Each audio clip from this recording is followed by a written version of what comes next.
আসসালামু আলাইকুম, আমি জান্নাত। কুকবাই জান্নাতে আপনাদের আরও একবার স্বাগতম জানাই। আজকে একটি নতুন ভিডিও শেয়ার করব, তো সবাই একটু লাইক কমেন্ট করে পাশে থাকবেন প্লিজ।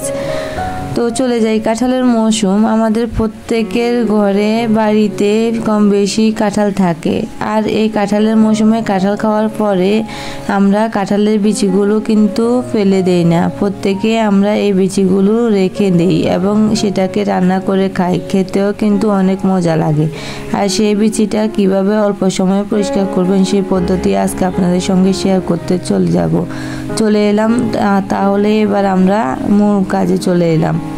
আমি এখানে অনেকগুলো কাঁঠালের বিচি নিয়ে নিয়েছি। আপনারা দেখতে পাচ্ছেন বিচিগুলোকে আমি একটা ছুরির সাহায্যে মাছ বরাবর কেটে প্রথমে খোসাগুলোকে ছড়িয়ে নিচ্ছি। এভাবে করে আমি সবগুলো খোসা প্রথমে ছাড়িয়ে নেব। খোসাগুলো ছাড়ানোর পরে আমি এগুলোকে একটি বাটিতে উঠিয়ে নেব।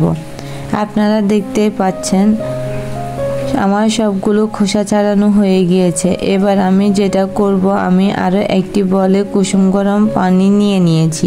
অবশ্যই পানিটা এমন নিতে হবে যে আপনি হাত দেওয়ার পরে সহ্য করতে পারবেন। কুসুম গরম পানিটার মধ্যে আমি দিয়ে দিচ্ছি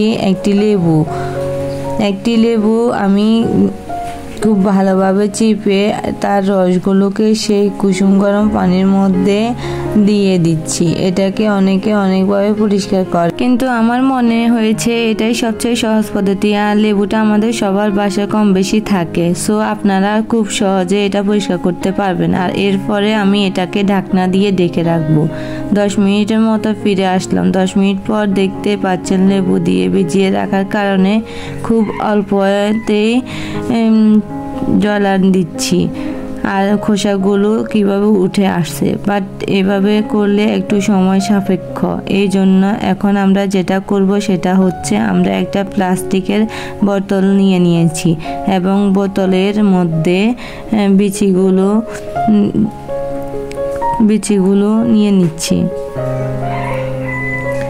আমি সবগুলো একেবারে দিতে পারবো না, কারণ আমার বোতলটা খুব বেশি বড় না। আমি এটা 212 করব। আমি প্রথমে অর্ধেকগুলো বিচি দিয়ে দিলাম, তারপরে আমি এর মধ্যে দিয়ে দেব আরও কিছুটা লেবুর রস। আপনারা দেখতে পাচ্ছেন। এরপরে আমি যেটা করব, খুব ভালোভাবে জাকিয়ে নিতে হবে। মনে রাখবেন খুব ভালোভাবে এটাকে জাকাতে হবে। জাকানোর পরে কিন্তু এটা আস্তে আস্তে একদম পরিষ্কার হয়ে যাবে। আপনারা দেখতেই পাচ্ছেন যে আস্তে আস্তে এটার আবরণগুলো উঠে আসছে। আমি বোতলের কাগজটা উঠিয়ে ফেললাম যেন আপনাদের দেখতে সুবিধা হয়। খুব চমৎকারভাবে দেখেন সবগুলো লাল আবরণ হয়ে উঠে গিয়েছে। এবার আমি এগুলোকে একটি বলে নিয়ে নিচ্ছি। দেখেন কি চমৎকারভাবে একদম সাদা হয়ে পরিষ্কার হয়ে গিয়েছে। আমি বাটির মধ্যে এগুলোকে ঢালছি যেন আপনাদের দেখতে সুবিধা হয়। আমি সবগুলোই সেরা পদ্ধতিতে করে নিয়েছি। এবার আমি যেটা করব, এটার মধ্যে দিয়ে দিলাম পানি এবং পানি দিয়ে আমি সবগুলো বিচি খুব ভালোভাবে পরিষ্কার করে আরও একটু বলে নিয়ে নেব।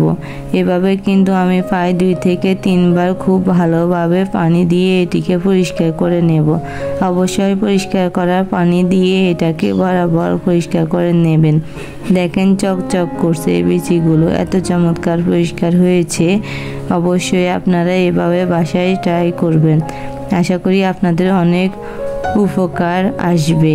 আর আপনারা যারা আমার চ্যানেলটিকে সাবস্ক্রাইব করেছেন তাদের সবাইকে অসংখ্য ধন্যবাদ। আর যারা সাবস্ক্রাইব করেননি তারা অবশ্যই আমার চ্যানেলটিকে সাবস্ক্রাইব করবেন। লাইক কমেন্ট শেয়ার করে আমার পাশে থাকবেন। আপনারা অনেক বেশি ভালো থাকবেন। তো আজকের মতো এ পর্যন্ত। সবাই সুস্থ থাকবেন, ভালো থাকবেন। আল্লাহ হাফেজ। আসসালামু আলাইকুম।